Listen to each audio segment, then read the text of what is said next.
My favorite thing about having a YouTube channel is by far the comment section. I'm not just talking about the super sweet and supportive and nice comments, which there are plenty of. I'm also talking about the nasty ones. There is nothing funnier to me than someone going off the rails at 7 a.m. under one of my videos. You woke up raging, and I kind of respect that. And people are allowed to express their opinions. This is the internet. I actually find these kinds of comments quite helpful. These comments just help me prove my point most of the time. So I appreciate the keyboard defenders of the faith. To be fair, I have not been known to shy away from an argument on the internet with a stranger. And that's a big reason why I make my own content now, is because I realized that one of my passions in life was being right and having the last word. So let's look at what people have to say about my new antichrist lifestyle. Mormonism is a filthy cult and doctrine of demons. Joseph Smith is in hell. Jesus Christ is the Son of God, and God's holy book is the only book you need. King James Bible, not the book of who's he, what's it. It's cult crap. Repent and believe the gospel of Jesus Christ for salvation, or perish in hell. The reason I brought up this comment is because I felt the need to clarify that I am no longer religious.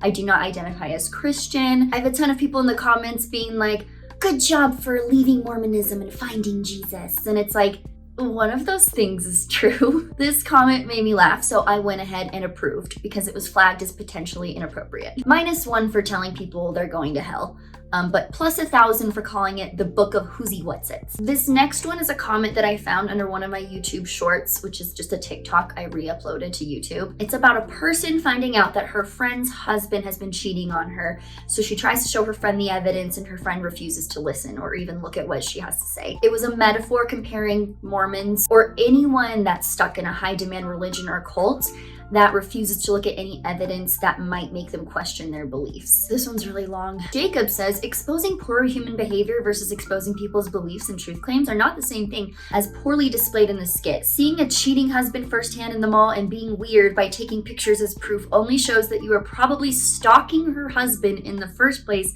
and are upset that someone got there first.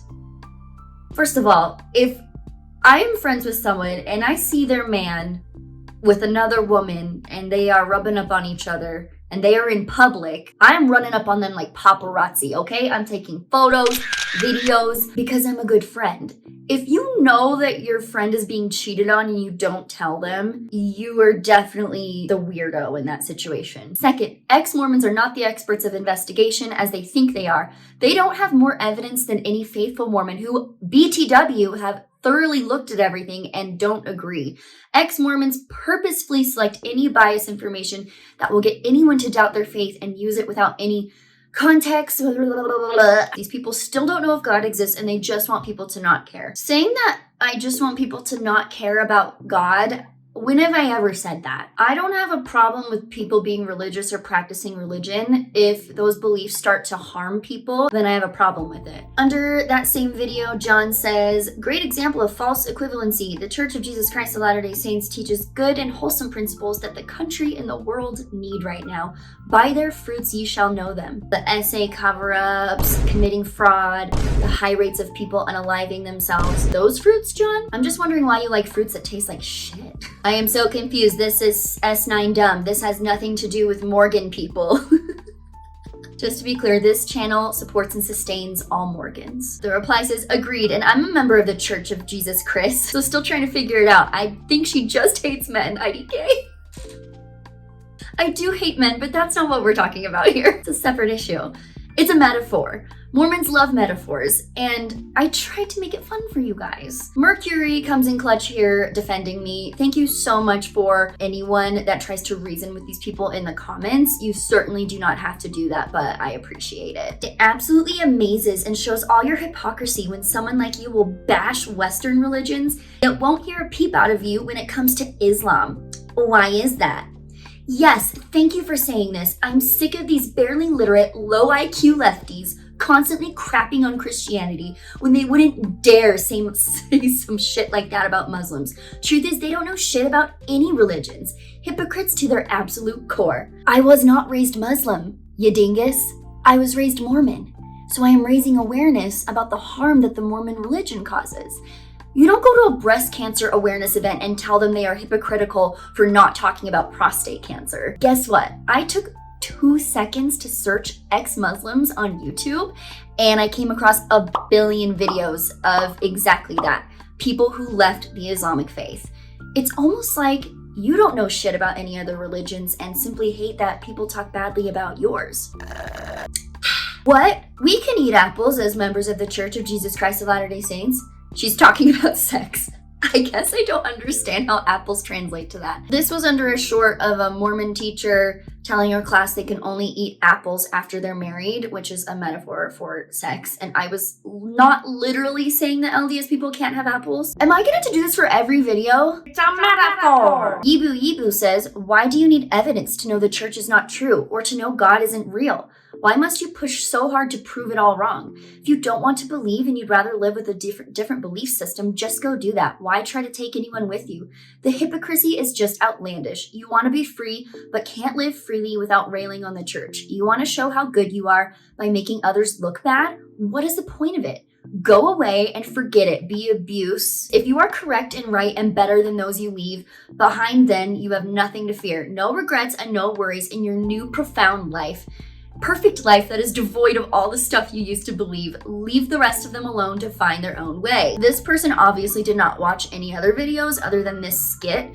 So if you watch my very first YouTube video where I explain exactly why I left the church and why I continue to talk about it, you would know the answer to your questions. As long as the church continues to do harm, I will continue speaking about it. Until then, you can buy my silence through my Venmo, please. This comment was under my Joseph Smith video. This nut does not even know LDS history. Plural marriage was first introduced after the Kirkland Temple was built. She got that wrong. The first indication that there was a sealing to Fanny Alger in the summer of 1836. Fanny Alger was 3 months from being 20 years old, not a child. This nut got that wrong.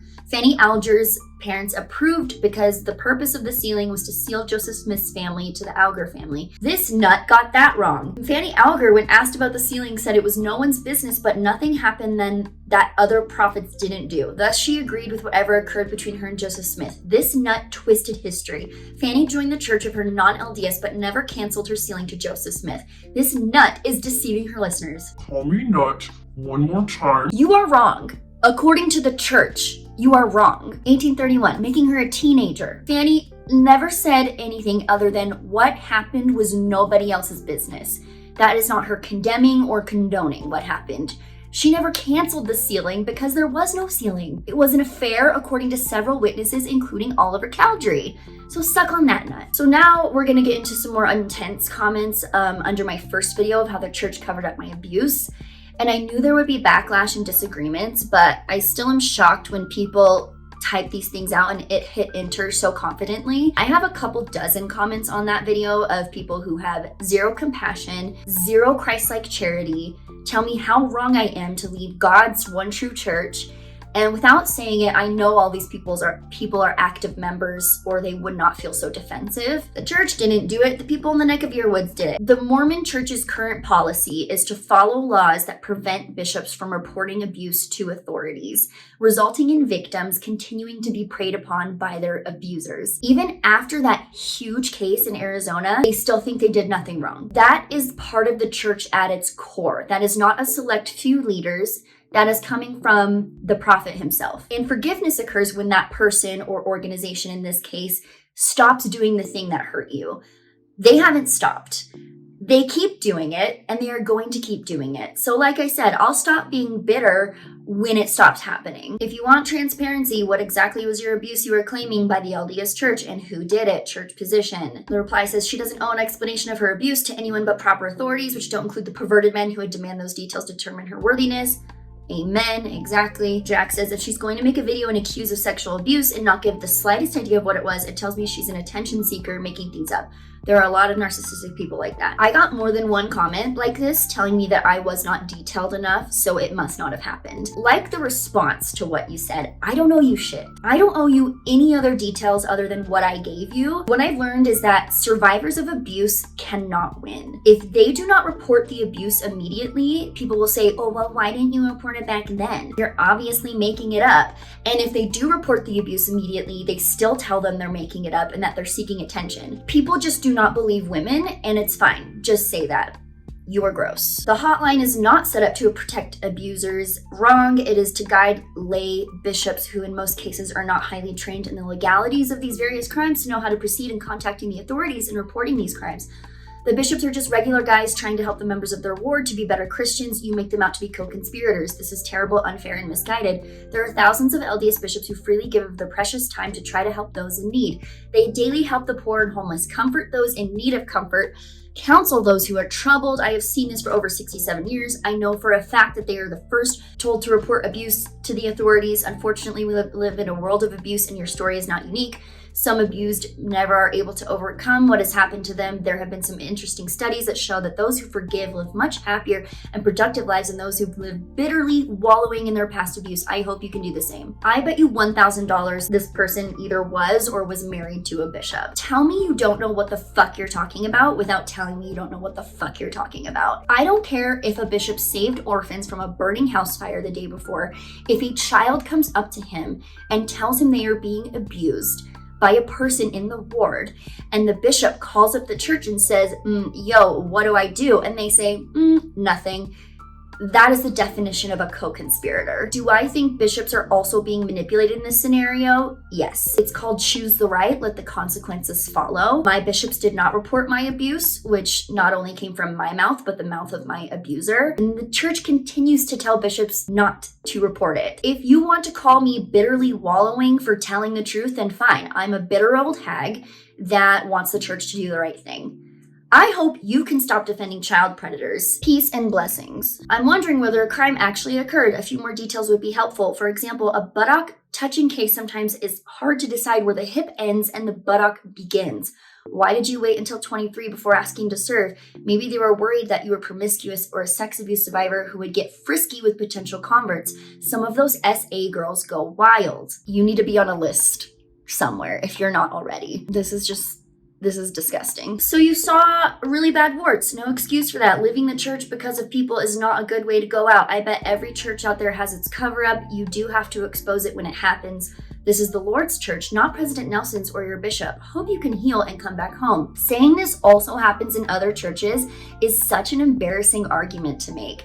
When your church claims to be God's one true church, it's not supposed to be like other churches. So I'll take your reasoning and say, you're right. It's not that I disagree with President Nelson's policy on covering up abuse. It's that I disagree with the Lord's policy on covering up abuse. Does that make it better? This guy left a couple comments basically saying there is absolutely no way I ever had a testimony and there's no such thing as deconstructing a testimony. They are so heated about the fact that I ever claimed to be a true believing member of the Church of Jesus Christ of Latter-day Saints. And this is also where ex-Mormons can't win. It's either we never had a testimony and never tried, or we still have a testimony and we know the church is true, but we just want to sin. So like either way, the church wins. People cannot fathom that we just no longer believe what we used to believe. You absolutely can deconstruct a testimony. And do you want to know why? A testimony is just a feeling. That's it. I had a feeling the church was true. That's how it is for every member of this and really any religion. I had no proof, nor does anyone in the church, that the church is true. It is a belief. I believed in my church, in my prophets, in my scriptures for 30 years. Every person that has a testimony of their church simply has a strong feeling that it is true, but facts do not care about your feelings. And I am not dissing anyone that's religious. I'm simply asking people who have testimonies to admit that it's an emotional pull and it's not anything tangible. That's what the church asked of me, to believe despite all these red flags around me. So for you to tell me I never had a testimony is bullshit because number one, you don't know me. And number two, I think your insecurity about your religion is screaming right now. I ask you to have some empathy and look at what's really going on with you. Your cognitive dissonance is probably off the charts right now. Talk normal, educate yourself. This is such a good insult because I have no idea what it means and I have not been able to stop thinking about it for the last 3 months. I am talking normal. This is how I talk. It's like the equivalent of posting a really cute selfie and someone commenting, "You're so brave," underneath. It's like, what? I'm so brave for what? Favorite comment, 10 out of 10. I will continue speaking normally. That was it for this video. If you liked it, go ahead and subscribe. If you didn't like it, go ahead and subscribe and leave me comments. I love you guys. Thank you for watching my videos. We are almost to 1,000 subscribers. Please subscribe if you haven't already. Bye.